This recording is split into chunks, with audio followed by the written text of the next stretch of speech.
Bismillahirrahmanirrahim. Assalamualaikum. Hai, apa khabar semuanya? Jadi hari ini kita akan mempelajari satu lagi perkara di dalam topik matematik, iaitu penolakan pecahan.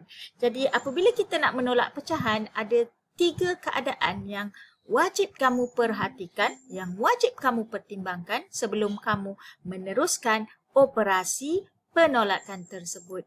Perkara yang pertama, kamu mesti perhatikan keadaan jika keadaan nombor bulat menolak pecahan.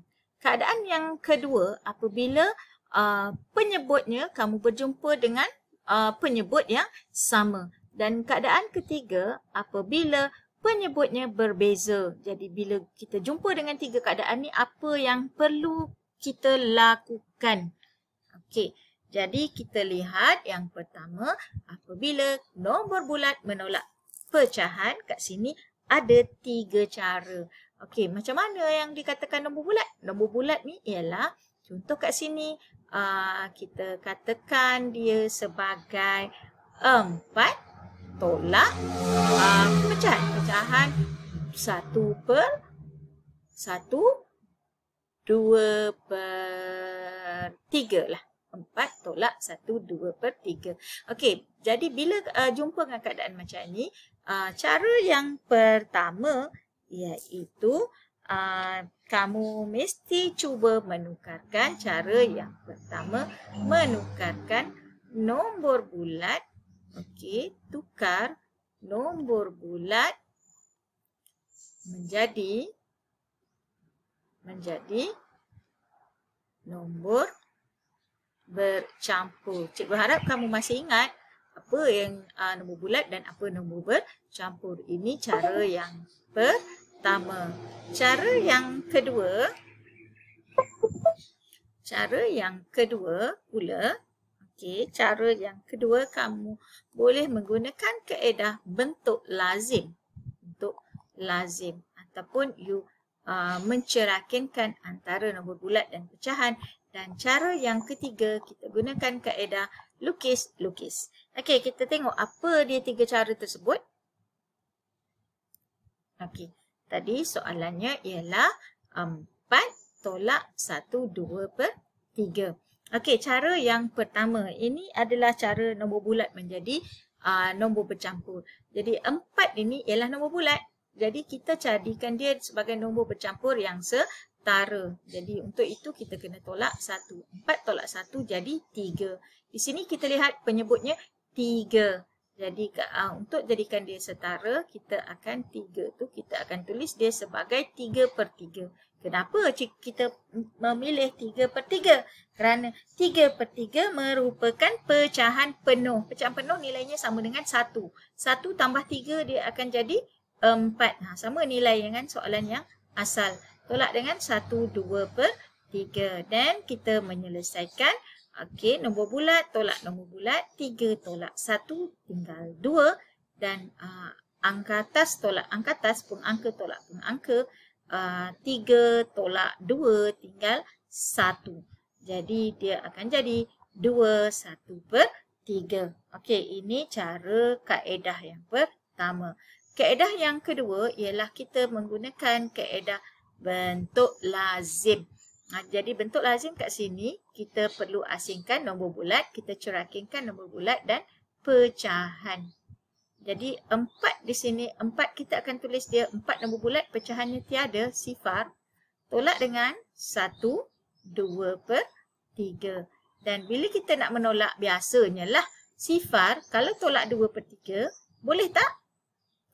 Mestilah tak boleh. Jadi bila tak boleh, kamu perlu kumpul semula daripada nombor bulat. Dan bila bawa ke sana sebagai 1 kat sini pecahan penuh. 1 pecahan penuh. Maka kita perlu rujuk kepada penyebut di sini. Penyebut dia 3, pecahan penuh dia.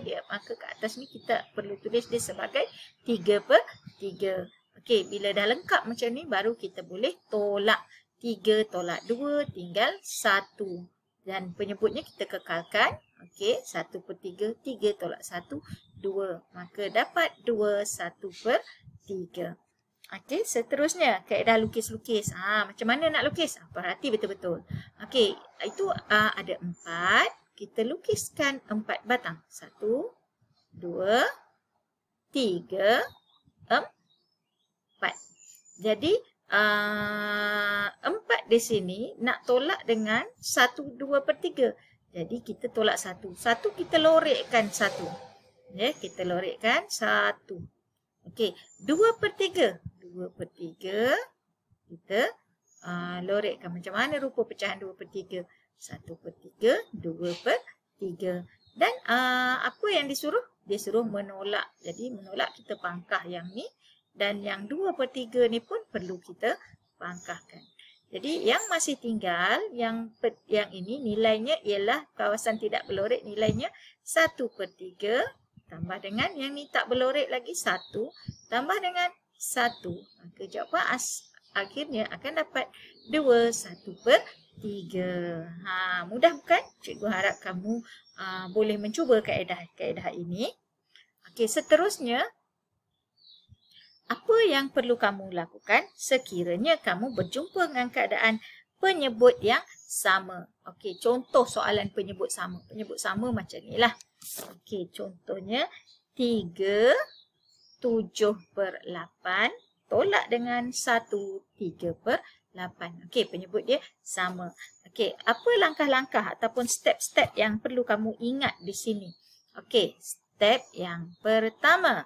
Step yang pertama, kamu mesti tolakkan nombor bulat terlebih dahulu. Nombor bulat terlebih dahulu. Step yang kedua. Step yang kedua, dah tolak nombor bulat, kita tolak pengangka pula. Pengangka. Okey. Tetapi penyebutnya jangan diubah. Penyebutnya jangan diubah. Maksudnya jangan ubah nilai penyebut dia. Kalau itu 8, sampai habislah penyebut dia akan jadi 8. Dan yang terakhir, nyatakan jawapan dalam bentuk termudah. Okey. Ini adalah merupakan syarat wajib apabila kita menyelesaikan soalan pecahan. Mesti dalam bentuk termudah. Okey, let's go. Jom kita tengok. Okey, bagaimana jika penyebutnya sama? Soalan dia tadi kita selesaikan 3, 7/8 tolak 1, 3/8. Yang pertama, kita mesti tolak nombor bulat, tolak nombor bulat. Maka kita tulis macam ni. 3 tolak 1. Okey, seterusnya tambah dengan 7/8 tolak 3/8. Kenapa tambah ya? Okey, kita tambah, kita guna operasi tambah di sini sebab sebenarnya 3, 7/8 ni adalah gabungan. Gabungan ni maksudnya tambah. Tambah nombor bulat dan pecahan. Itulah jadi macam tu. Jadi kita tuliskan balik. Kita keluarkan 3 tolak 1. Jawabnya 2.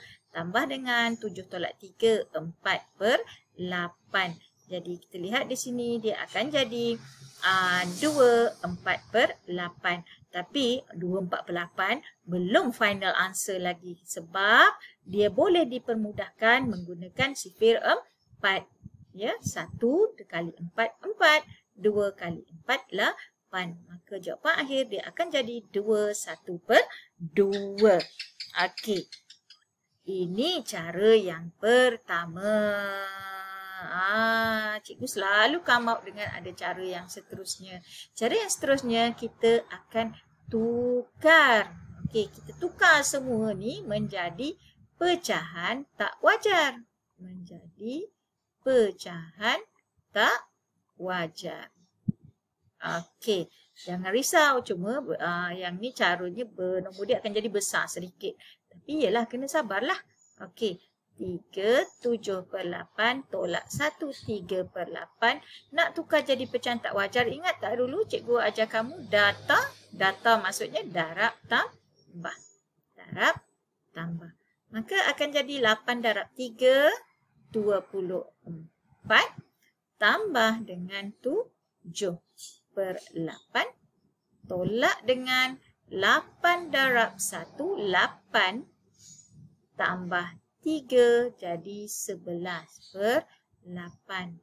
Kita teruskan, dia akan jadi 31 per 8 tolak 11 per 8. 31 tolak 11. Okey, 1 tolak 1 tinggal sifar, 3 tolak 1 tinggal 2. Jadi 20 per 8. 20 per 8 ni sebenarnya kamu boleh permudahkan lagi menggunakan sifir 4. Sebab dalam sifir 4 ada 20 dan 8. Jadi kita teruskan. Berapa darab 4 dapat 20? Jadi 5 darab 4, 20. Okey. Seterusnya 2 darab 4, 8.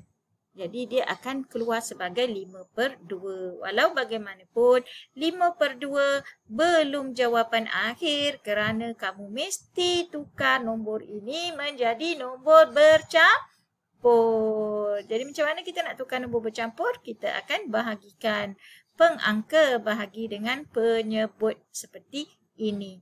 Jadi 5 bahagi 2 dapat berapa ya? Dapat 2. Dan 2 kali 2, 4 dan tolak. Dan kita ingat yang ni jangan lupa untuk keluarkan jawapan. You kena susun ikut putaran jam dan guna kaedah tab. Ya, tab iaitu tepi, atas, bawah. Jadi tepi 2, 1 letak atas, 2 letak bawah. Jadi sama nilainya dengan 2, 1 per 2. Okey. Okey, next step. Kita lihat bagaimana keadaannya sekiranya berjumpa dengan penyebut yang berbeza. Okey, penyebut yang berbeza tu macam mana? Okey, penyebut yang berbeza ni berlaku sekiranya kita berjumpa dengan keadaan seperti ini. Okey, 7 tolak 7, 1/3 tolak dengan 7 1/3, 7 2/3 lah. 7 2/3 tolak dengan 5 1/3. Okey, ini penyebut berbeza. Oh, 5 1/6. Okey. 7 2/3 tolak dengan 5 1/6. Jadi kalau soalan seperti ini, apa yang perlu kamu ingat? Langkah pertama ialah, okey, langkah pertama tukar, mesti tukar semua pecahan menjadi pecahan yang setara. Tukar semua menjadi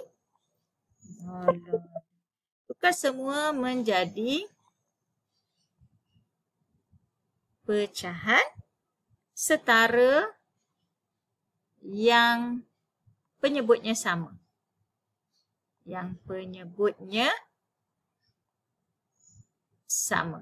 Jadi step yang seterusnya tolakkan. Seperti tadi, bila penyebut dah sama baru you boleh tolakkan pengangka.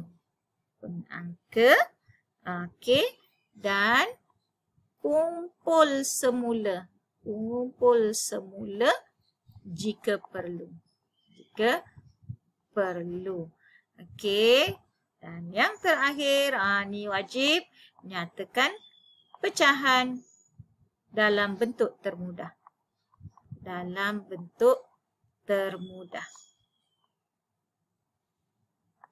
Okey, kita lihat.